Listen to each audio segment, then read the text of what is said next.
보호에 관한 시편 말씀 오늘까지 제가 말씀드리고 다음 주부터는 엘리야의 기도, 엘리야의 생애에 대해서 한 13주 정도 그렇게 말씀을 드리려고 준비하고 있습니다. 하나님의 보호하심은 이제 방어를 넘어서 승리에 이르게 하시는 것을 보게 됩니다. 우리가 보호 그러면 약간 좀 수동적이고 또 방어적이고 또 소극적인 것 같죠. 그런데 하나님께서 우리를 보호해 주시게 되면 그 단순하게 보호를 뛰어넘어서 굉장히 우리를 승리케 하시고 또 능동적으로 우리를 축복해 주시는 것들을 볼 수가 있습니다. 오늘 시편 91편 13절에 16절을 보게 되면 내가 사자와 독사를 밟으며 젊은 사자와 뱀을 발로 누리로다. 하나님 이르시되 그가 나를 사랑한즉 내가 그를 건지리라. 그가 내 이름을 안즉 내가 그를 높이리라. 그가 내게 간구하리니 내가 그에게 응답하리라. 그들이 환난 당할 때 내가 그와 함께하여 그를 건지고 영화롭게 하리라. 내가 그를 장수하게 함으로 그를 만족하게 하며 나의 구원을 그에게 보리라 하시도다. 이 말씀은요 굉장히 능동적이죠. 사자와 독사를 밟는다. 굉장히 능동적인 것을 볼 수가 있잖아요. 그리고 우리를 건져내시고 또 높이시고 또 영화롭게 하시고 이런 놀라운 말씀들 속에 하나님의 그 능동적이면서 단순하게 보호하실 뿐만 아니라 우리를 승리케 하시는 하나님의 역사를 볼 수가 있습니다. 오늘 본문에서 우리는 두 가지로 우리를 보호하시고 승리케 하시는 하나님을 만날 수 있죠. 첫째로 하나님 의지할 때에 두려움을 정복하고 영맹스럽게 살아갈 수 있다는 것입니다. 13절을 보시면 내가 사자와 독사를 밟으며 젊은 사자와 뱀을 발로 누리로다. 그럼 사자와 독사는 굉장히 위험하죠.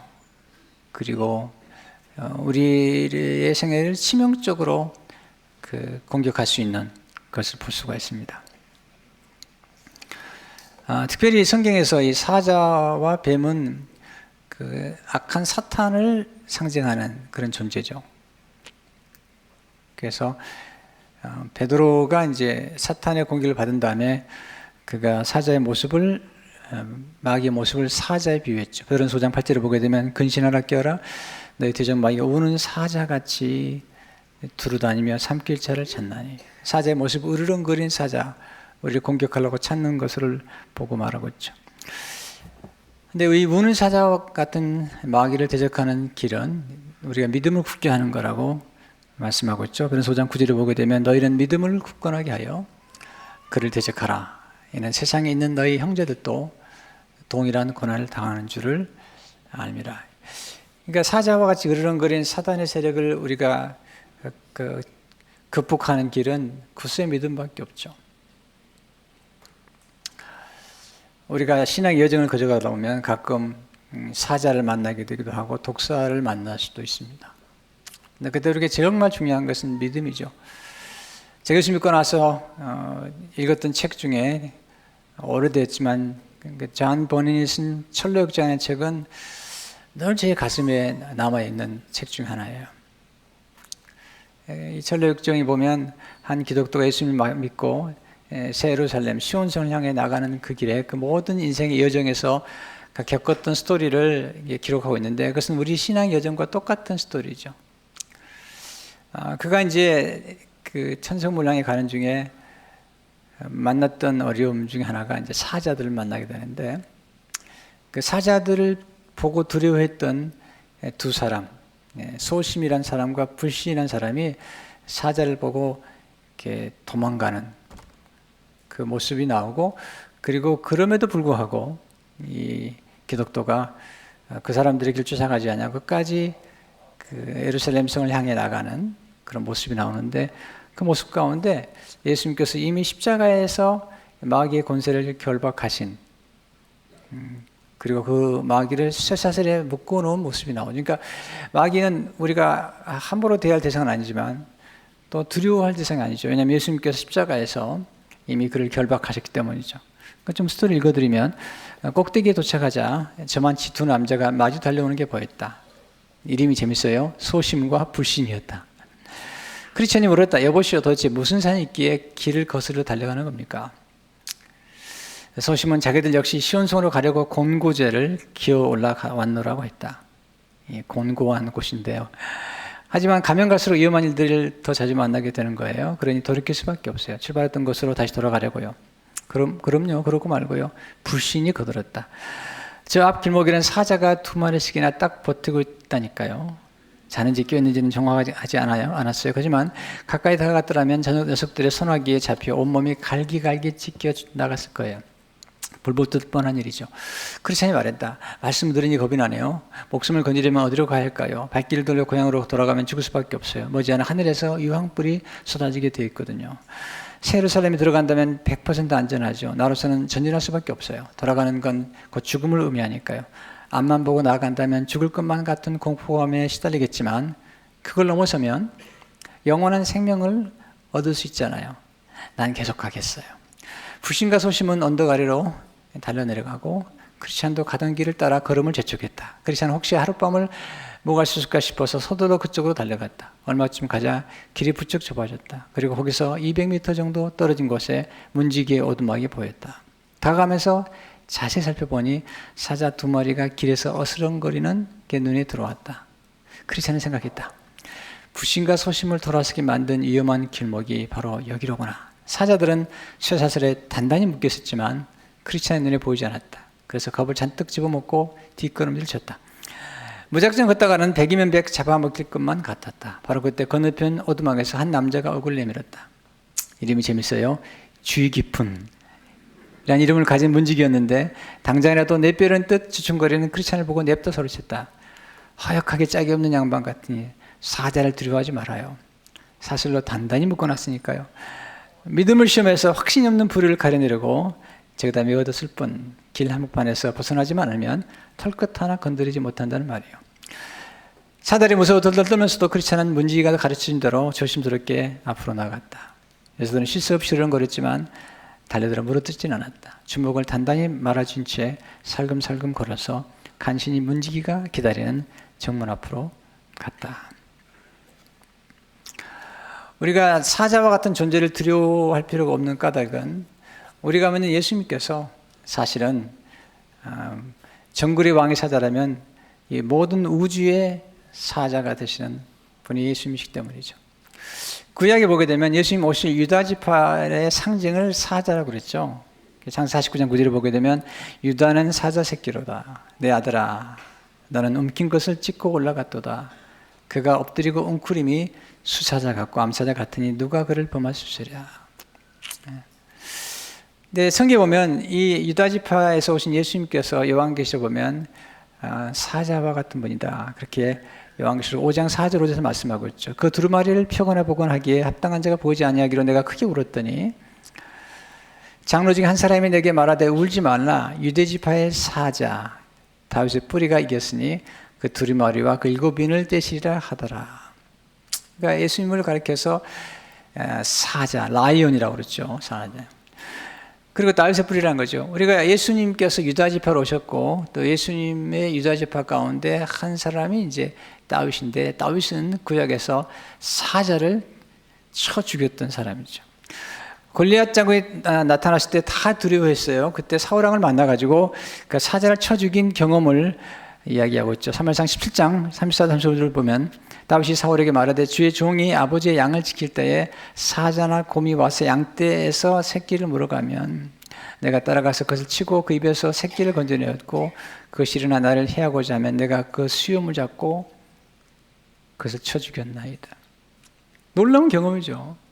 근데 다윗이 고백하기를 이건 자기의 힘으로 한 게 아니라 하나님이 도와주셨다는 거죠. 그는 36절 37절에서 계속해서 주의 종의 사자와 곰도 쳤은즉 살아계시는 하나님의 군대를 모욕한 이 할례받지 않은 블레 사람이리까 그가 그 짐승의 하나와 같이 되리이다.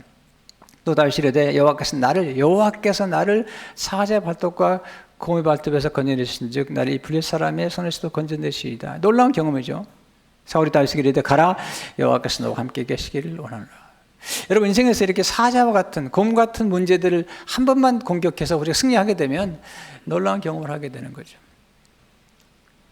자, 사자를 쓰러뜨려 본 경험이 있기 때문에 골리앗 장군을 쓰러뜨릴 수 있었던 것처럼 우리 인생에는 경험이 필요하죠. 근데 한 사람이 사자를 쓰러뜨린 걸 보고 또 다른 사람이 도전했는데, 그것은 다윗의 영사 가운데 한 사람이 다윗과 똑같이 사자를 물러뜨리고 그리고 골리앗 같은 애굽 사람을 무너뜨린 사건이 사무엘하 23장 20절 21절에 기록되어 있습니다. 또 갑스엘 용사의 손자 여호야다 아들 분하야이니 그래 영면스러운 일을 행한 자라 일찍이 모압 아리엘의 아들 둘을 죽였고 또 눈이 올 때에 구덩이에 내려가서 사자 한 마리를 쳐 죽였으며 또 장대한 애굽 사람을 죽였는데 그의 손에 창이 있어도 그 막대기를 가지고 내려가 애굽 사람의 손에서 창을 빼앗아 그 창으로 그를 죽였더라.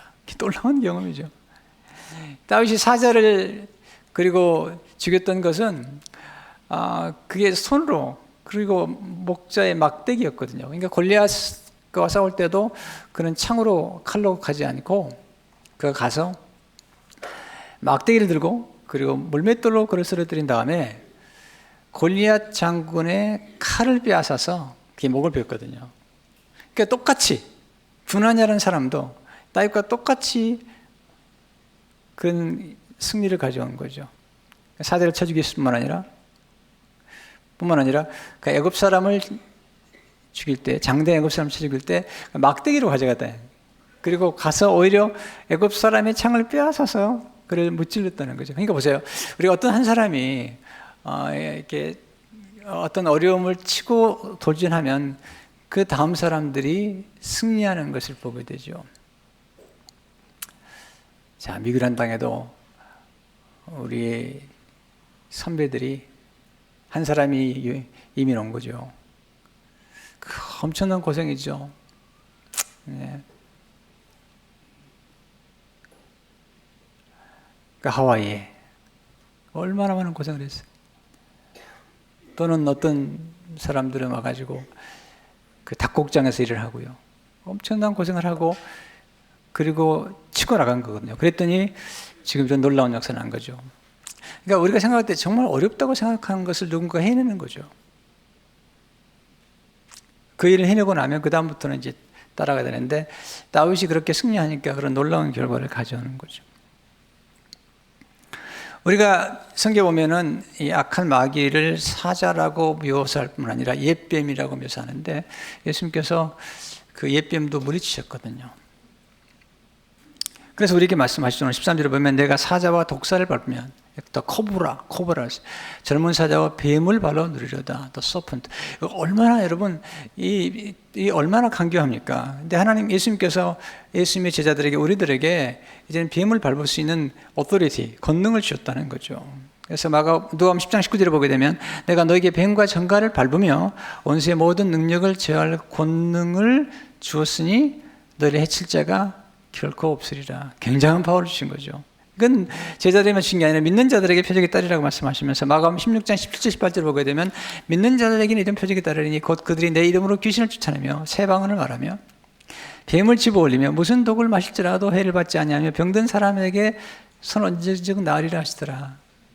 뱀을 집었어요. 그리고 독을 마셔도 괜찮다는 거죠. 이런 경험을 했던 사람이 사도 바울이죠. 사도 바울이 유력 불락황포를 만나가지고 구출을 받은 다음에 멜리드라는 섬에서 이제 거주가 되는데 거기 가서 불을 쬐다가 뜨거움에서 독사가 나와서 물었는데 그 죽지 않은 거죠. 그때 그 섬의 사람들은 만약에 독사에 몰려 죽은 사람은 죽을 죄를 짓다고 생각했던 건데 사도 바울이 죽지 않았거든요. 사도행 28장 3절 4절을 보게 되면 바울이 나무 한 묶음을 거두어 불에 넣으니 뜨거움으로 말미암아 독사가 나와 그 손을 물고 있는지라.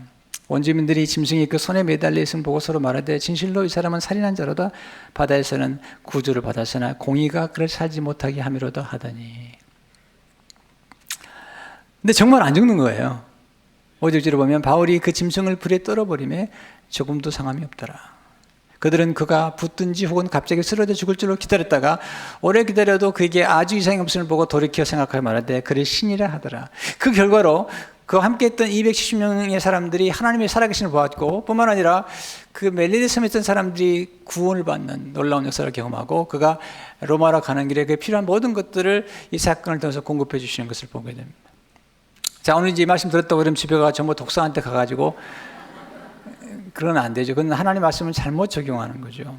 우리가 정말 하나님의 영광을 위해서, 하나님의 뜻을 위해서 우리가 목숨을 내거는 선교 현장이나 삶에 갔을 때에 사자를 만나거나 뱀을 짚거나 독사에 물렸을 때에 하나님이 지켜주겠다고 약속하신 거죠. 영적으로 보면 이미 예수님께서 십자가에서 으르렁거리는 사자와 같은 마귀를 결박하셨고, 그리고 옛뱀을 이미 하나님께서 밟으셨다는 거죠. 우리로 하여금 수동적으로만 살지 말고 예수 그리스도와 하나님의 보호를 믿고 이제 사자와 뱀을 밟고 나가서 승리하는 삶을 살라고 도전하고 있는 것이죠. 두 번째, 하나님을 사랑하는 자를 건지시고 영화롭게 하신다고 말씀하죠. 마지막 부분에 보면 하나님 놀라운 약속이 있는데, 이 약속이 세 가지로 압축하겠어요. 첫째, 하나님은 그를 사랑하는 자를 건지신다는 거죠. 하나님은 그를 사랑하는 자를 건지시는 하나님이시다.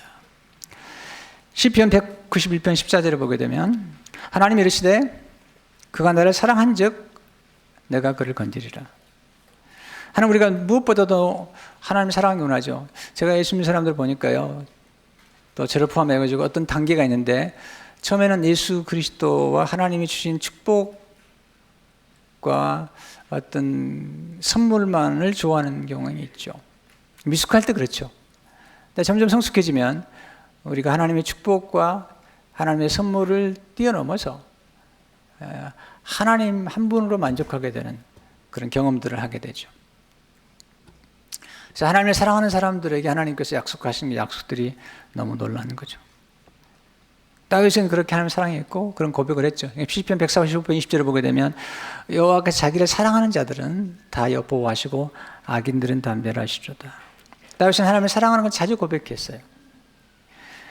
시편 16편 2절을 보게 되면 내가 여호와께 아뢰되 주는 나의 주님이시오니 주밖에는 나의 복이 없다 했나이다. 이게 얼마나 놀라운 감동을 주는지 모르죠. 하나님, 내가 왕이 됐지만 나는 왕 된 것 때문에 내가 기뻐하지 않습니다. 내가 그 많은 돈을 주셨지만 그 돈 때문에 내가 기뻐하는 게 아닙니다. 다시 그 모든 부요함을 나중에 그가 짓지도 못하는 솔로몬이 짓는 성전을 건축하는 데 드렸고 백성들을 사랑했잖아요. 놀라운 고백이죠. 뿐만 아니라 그의 만족은 하나님의 얼굴을 대면하는 데 있다는 거죠. 시편 17편 15절을 보게 되면 나는 의로운 중에 주의 얼굴을 배우리니 깰 때에 주의 형상으로 만족하리이다. 하나님의 얼굴 배우는 것을 만족합니다. 그런 고백했죠. 시편 18편에 보면 나의 힘이신 여호와여 내가 주를 사랑하나이다. 여러분, 사랑은 행동이라고 그러잖아요. 그러나 또 고백해야 됩니다. 감사와 같은 거예요. 내가 아무리 감사한다는 마음이 있다 하더라도 내가 표현하지 않으면 소용이 없는 것처럼, 내가 사랑한다는 마음이 있어도 사랑을 표현하지 않으면 어떻게 사람의 감동을 주겠어요? 저는 사랑이 행동이라고 물론 믿어요. 사랑이 동사라고 믿어요. 그렇지만 저는 동시에 언어로 표현하는 게 얼마나 중요한가를 많이 깨달은 사람이죠.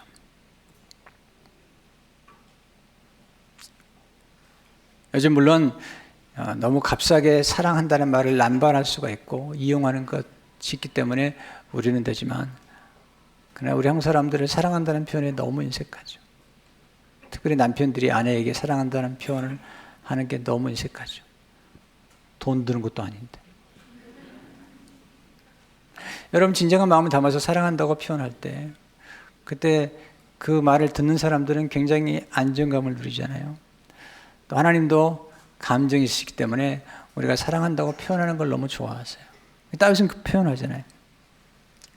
두 번째, 하나님은 그의 이름을 아는 자를 높여주신다는 거죠. 14절을 보게 되면 그가 내 이름을 안즉 내가 그를 높이리라. 안다는 것은 하나님을 아는 거예요. 하나님이 어떤 분인가. 오늘 본문에 보면 시편 90편에 보면 하나님은 지존자라는 거죠. 지존자는 말은 지극히 높으신 하나님, 지존하신 하나님이라는 것이죠. 엘 엘리온, 지극히 높으신 하나님께서 모든 것을 통치하시는 분이에요. 주권하신다. 주권자시다는 거죠. 부유하게 하심도 크게 하심도 낮추심도 다 하나님이 하시는 거예요. 또 하나는 전능자라는 거죠. 엘샤다이 하나님, 능력이 많으시고 전능하신 하나님. 그러니까 이 하나님의 전능하심을 우리가 깨달을 때 성경에 보면 이 전능하신 하나님의 손, 그 능하신 손을 자주 얘기하죠. 오늘도 보면 하나님이 건져내신다는 거죠. 그것은 사람이 도저히 건질 수 없는 그 상황에서 그 건져낼 수 있는 힘과 능력을 가진 분이 바로 하나님의 능한 손이라는 거죠. 시편에 보면 자주 표현하죠. 시편 18편 35절 이러면 또 주께서 주의 구원하는 방패를 내게 주시며 주의 오른손이 나를 붙들고 주의 온유함이 나를 크게 하셨나이다. 성경에 보면 의인은 고난을 받지만 하나님께서 그를 붙잡아 주신다. 시편 30편 24절을 보게 되면 그는 넘어지나 아직 엎드리지 아니하면 여호와께서 그의 손으로 붙드심이로다. 우리가 가끔 기가 막힌 웅덩이에 빠지죠. 바울이 다윗이 그런 경험했는데 하나님이 그를 건져내신 손이 놀랍죠. 시편 42절에 보면 나를 그 기가 막힌 웅덩이와 수렁에서 끌어올리시고 내 발을 반석 위에 두사 내 걸음을 견고하게 하셨도다. 예수님께서 하나님의 손이 얼마나 안전한지 하나님 아버지의 손에서 빼앗을 적 없다는 거죠. 요한복음 10장 19절을 보게 되면 그들을 주신 내 아버지는 만물보다 크심에 아무도 아버지 손에서 빼앗을 수 없느니라. 여러분, 가장 안전한 손은 하나님의 손이죠. 또 시편 90편을 보면 하나님을 가리켜서 여호와라고 그러죠. 여호와는 언약의 하나님이라는 거죠. 약속을 지키시는 분이다. 저는 사람들 가운데 인격자를 만났어요. 약속을 전혀 지키는 분도 만났는데 어떤 분은 인격자임에도 불구하고 약속을 못 지키는 걸 봤어요. 왜냐하면 약속이라는 것은 반드시 지키려면 힘이 필요해요. 또는 자원이 필요한데 약속했다가 돈이 없거나 역량이 안 되거나 힘이 없으니까 약속을 못 지키는 걸 봤어요. 그건 훌륭한 인격자지만 약속을 지키고 싶어도 자원이 없는 거죠. 하나님은 약속한 걸 반드시 지킬 뿐만 아니라 자원이 무한하시고 능력이 무한하시기 때문에 그 하나님 그 약속을 의지하는 게 너무 중요하죠. 그래서 하워드 핸드릭스 교수님은 하나님의 약속은 아무리 기대어도 넘어지거나 깨어지지 않는다고 말씀하고 있죠. 다윗은 하나님의 이름을 의지해서 골리앗을 쓰러지죠. 사무엘상 17장 45절을 보게 되면 다윗이 블레셋 사람에게 이르되 너는 칼과 창과 단창으로 내게 나아오거니와 나는 만군의 여호와의 이름 곧 내가 모욕하는 이스라엘 군대의 하나님의 이름으로 내게 나아가노라. 여러분, 하나님의 이름의 비밀을 아셔야 돼요. 다윗은 하나님의 이름을 찬양하죠.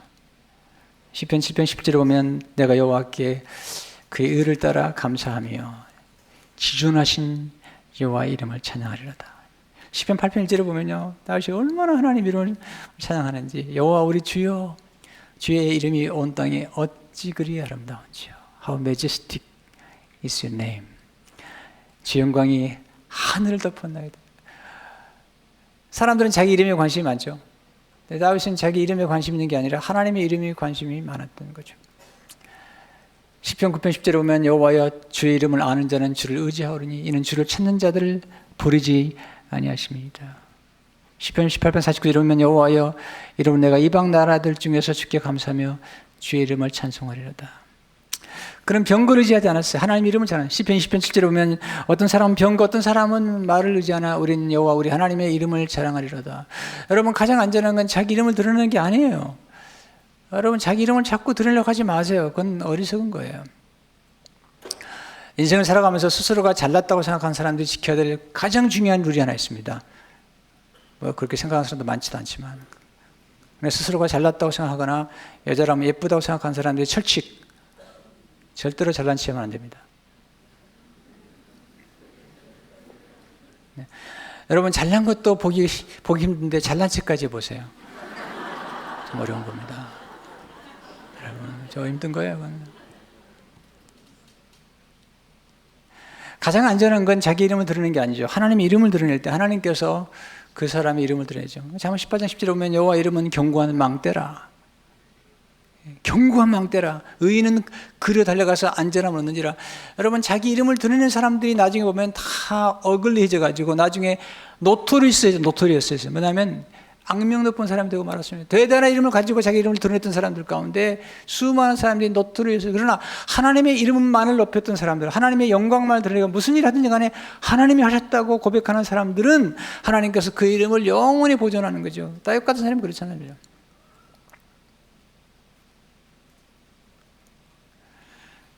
세 번째, 하나님은 그에게 간구하는 사람에게 응답하신다는 거죠. 15절에 보면 그가 내게 간구하려니 내가 그에게 응답하리라. 그들이 환난 당할 때에 내가 그와 함께 있어 그를 건지고 영화롭게 하리라.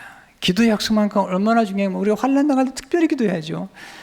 시편 21절에 보면 환난 날에 여호와께서 내게 응답하시고 야곱의 하나님의 이름이 너를 높이 드시며, 시편 25절에 보면 우리가 너의 승리로 말미암아 개가를 부르며 우리 하나님 이름으로 우리의 깃발을 세우니 여호와께서 내 모든 기도를 이루어 주시기를 원하노라. 여러분의 기도하고 하나님을 의지하게 되면 하나님께서 우리 인생을 아주 아름답게 만들어주는 거죠. 사무엘의 7장 9절에 보면 하나님이 다윗을 이렇게 말씀합니다. 내가 가는 모든 곳에서 내가 너와 함께함이 있어 너의 모든 원수를 내 앞에서 멸하신즉 땅에서 위대한 자들의 이름 같이 내 이름을 위대하게 만들어주리라. I will make your name great. 이 약속을요 다윗에게 하실 뿐만 아니라 아브라함에게 했죠. 놀라운 약속이죠.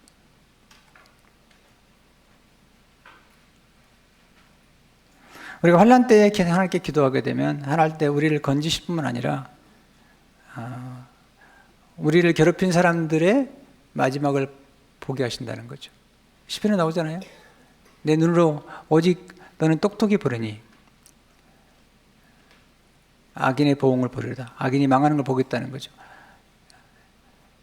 다니엘이 음모를 받아가지고 사자굴에 들어가게 되죠.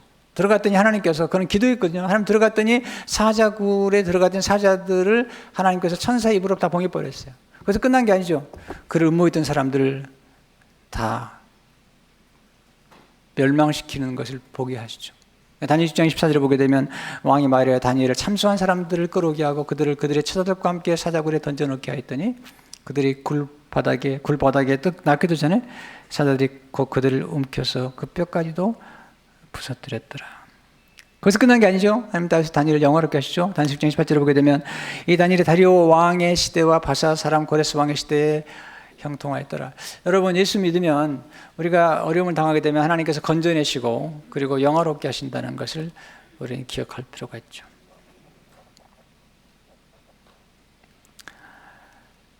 여러분, 기도하실 때 조금 더 기도하셔야 돼요. 제가 인생을 보면서요, 그런 사람들을 참 많이 봤어요. 될 듯 하면서 안 되는 사람들 있잖아요. 여러분, 깨달아야 돼요. 만나보면요, 최선을 다했대요. 아직 최선을 다한 게 아니에요.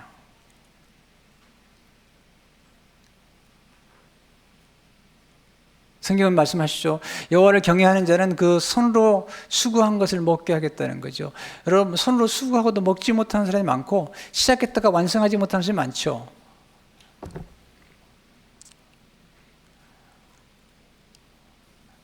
너무 안타까운 거죠. 우리는 조금 더 기도해야 돼요. 이 차이가 뭔가를 찾아내야 됩니다. 될 듯 안 되는 사람들을 보면 너무 안타까운 거죠. 왜 그런지 이유를 찾아보세요. 성경에 나타나는 인물들을 보면 토탈 커미트먼트, 그리고 기도를 하더라도 끝을 보는 거죠. 하나님을 전적으로 의지하는 거죠. 사람을 의지하면 안 됩니다. 하나님을 의지할 뿐만 아니라 하나님이 주신 지혜를 따라서 그 말씀을 따라 순종해 봐야죠. 그때 하나님께서 놀라운 역사를 일으켜주는 것을 보게 되죠. 하나님을 그를 의지하는 자에게 영생을 주심으로 만족해 하시죠. 시편 90편 16절에 보면 내가 그를 장수하게 함으로 그를 만족하게 하며 나의 구원을 그에게 보리라 하시도다. 하나님 놀라운 약속하셨어요. 장수의 축복을 약속하셨어요. 구약에서 장수의 축복은 굉장히 중요한 축복 중 하나죠. 왜냐하면 장수함으로 그 후손의 후손을 볼 수 있기 때문이죠. 시편 118편 4절에 6절을 보게 되면 여호와를 경외하는 자는 이같이 복을 얻으리로다. 여호와께서 시온에서 내게 복을 주실지어다. 나는 평생에 예루살렘의 번영을 보며 내 자식의 자식을 볼지어다. 이스라엘에게 평강이 있을지로다. 이 축복 중 하나가 뭐냐면 자식의 자식을 보겠다는 거죠. 결혼해서 자녀를 낳고 또 손주를 보고 또 손주의 손주를 보는 이것이 구약의 축복이죠. 근데 신약은 달라요. 신약은 구약의 장수의 축복도 물론 하나님을 경외하고 부모를 공경하는 사람에게는 그런 축복을 주지만 더 큰 축복을 주셨는데 그것은 영생의 축복이죠. 장수하는 것 정도가 아니라 영생하도록. 우리 주님은 장수하지 않으셨어요. 주님 오셔서 우리에게 영생을 주신 거죠. 그래서 요한일서 2장 15절을 보게 되면 그가 우리에게 약속하신 것은 이것이니 곧 영원한 생명이라.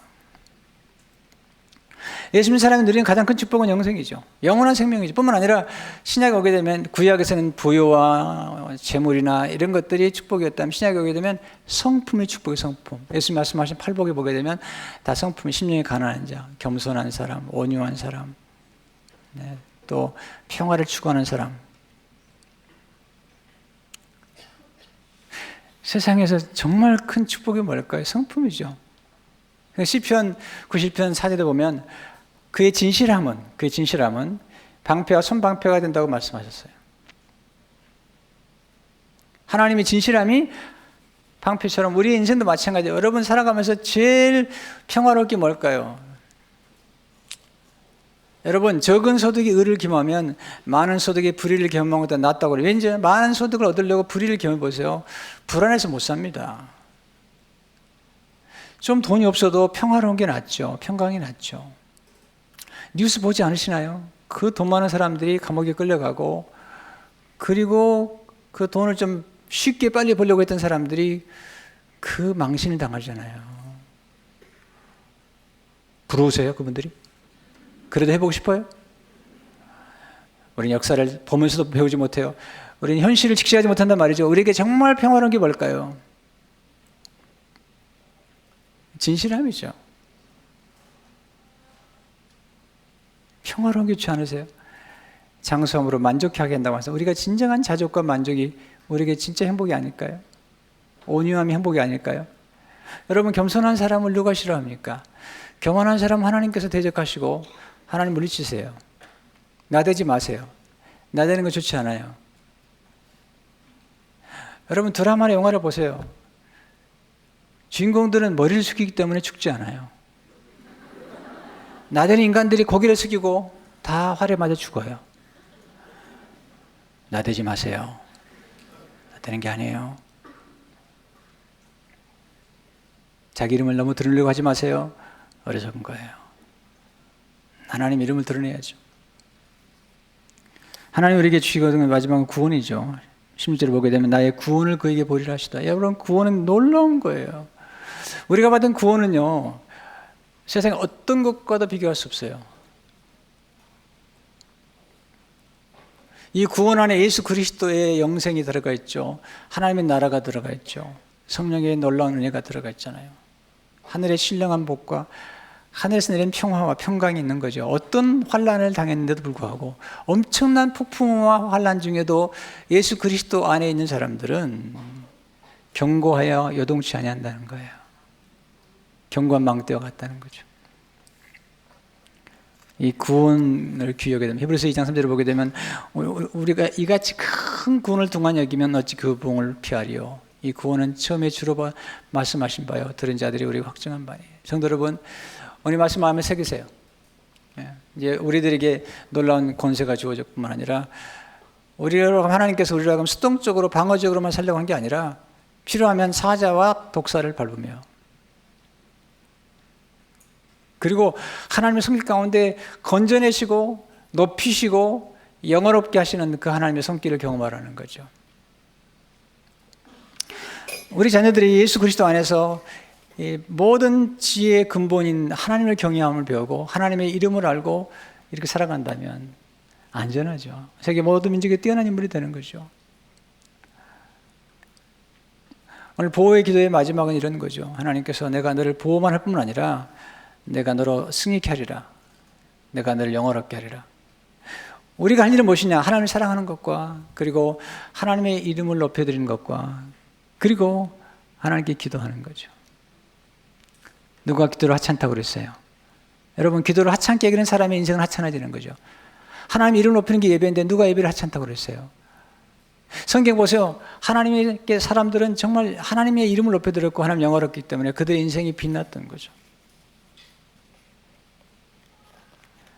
제가 엘리야에 대해서 다음 주부터 말씀드리려고 그러는데, 엘리야는 지극히 성정이 우리와 똑같은 사람인데 하나님 알았거든요.